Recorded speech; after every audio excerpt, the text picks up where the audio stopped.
Hello everyone, welcome back to my channel. Today we're going to be talking about simple things. Very simple. I mean, it's not simple, but it is simple. You guessed by the title of the video, we're going to be talking about ES6.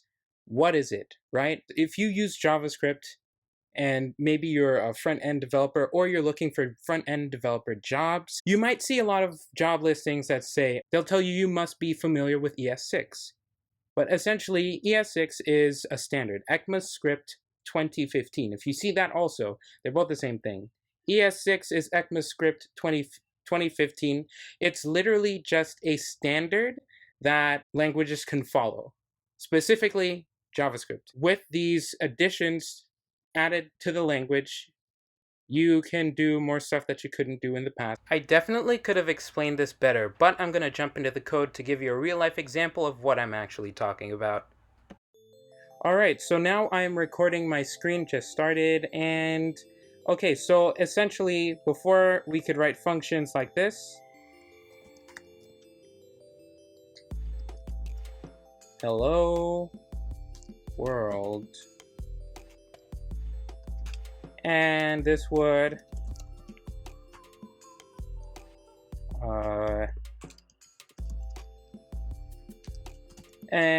console log hello world. But with ES6 plus, you can write an arrow function, which looks like this.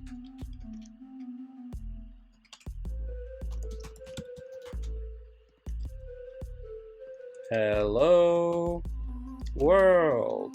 We're gonna be happy about it. Sweet. So here you see like older syntax for declaring a function, and then arrow function. This is another way that you can declare a function. Honestly, there aren't that many differences. However, there are differences with this, but that can be another video if you'd like it. That can be another video.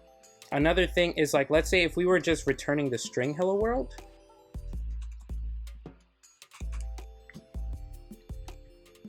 Oop.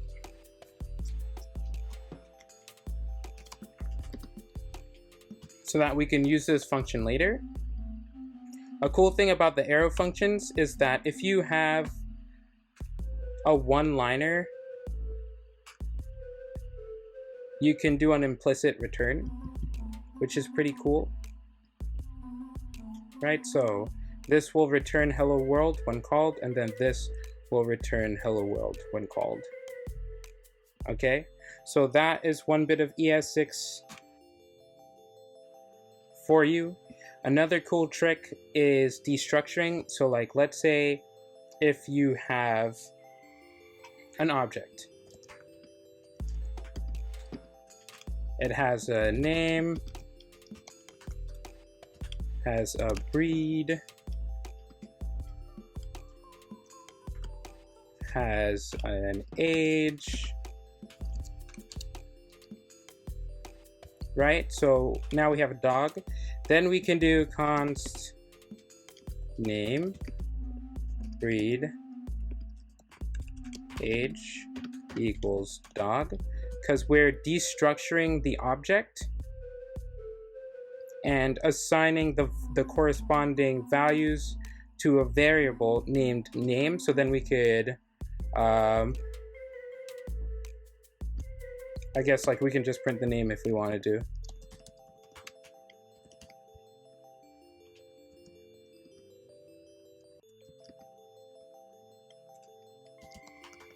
Right?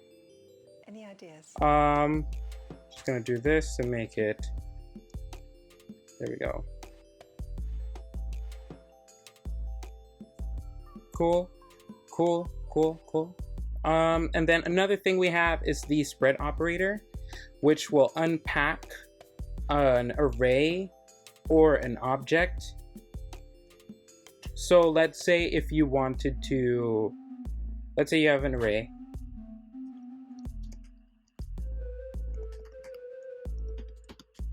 With apple, banana, and peach, right? So now you have this array, And now you can do, you can make a new array.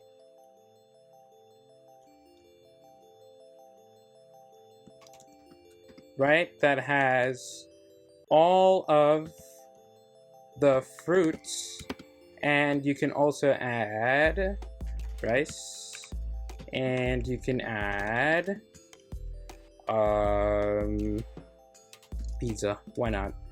Right? So like this one will literally have apples, bananas, and peach. Apple, banana, and peach.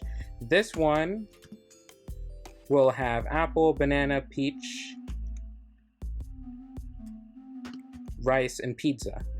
Because what we did is we unpacked the fruits array and then we added new items into this array.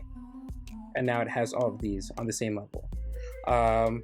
Right, because if we just did this, then this would stay wrapped in an array. So then the first index of this array, index 0, will have an array. And then you'd have to index 0 in order to get apple. But then index 0, 0, because like this becomes an uneven 2D array. Not even, it's just wrong. I just wouldn't, I mean, okay. So anyway, here we go.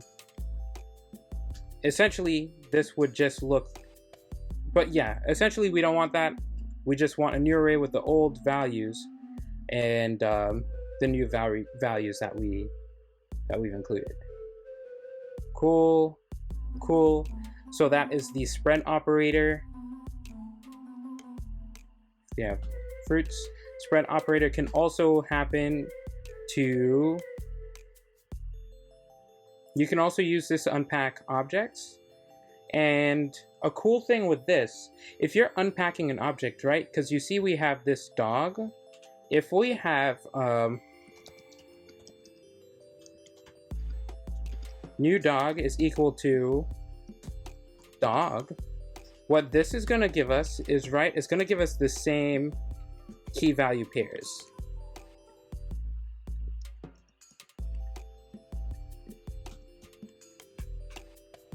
Right, it's going to give us these same key value pairs, but if we did dog, so we could do this, new dog A, and then we can do, right, we can do new dog B, which can also have a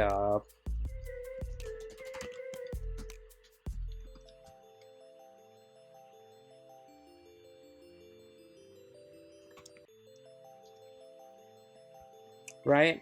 So now this is also going to have everything that the previous object had with the addition of this favorite food, shoes.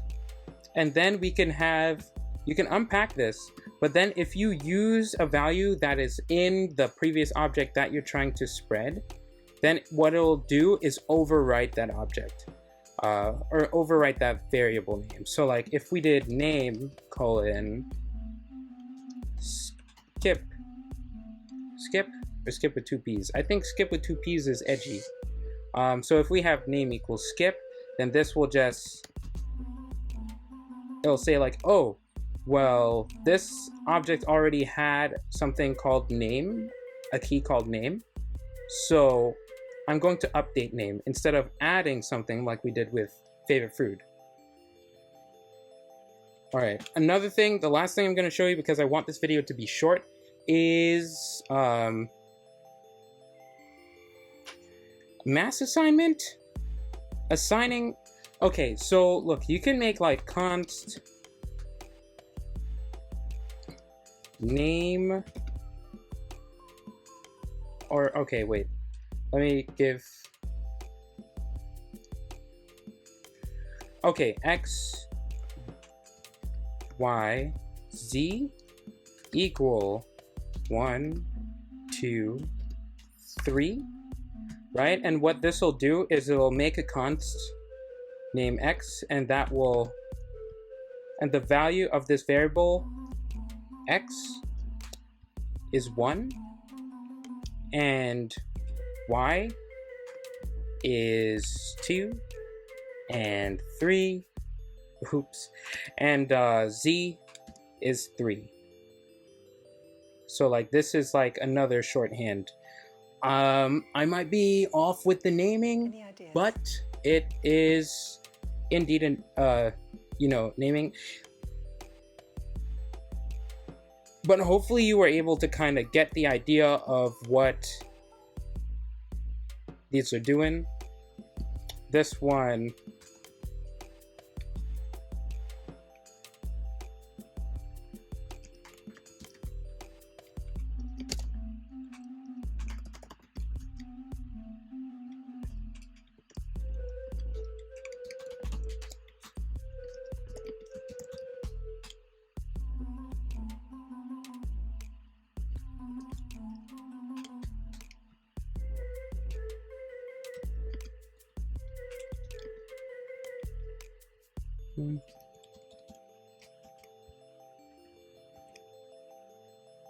okay, right, so this one returns the string hello world when called, and this does the same exact thing.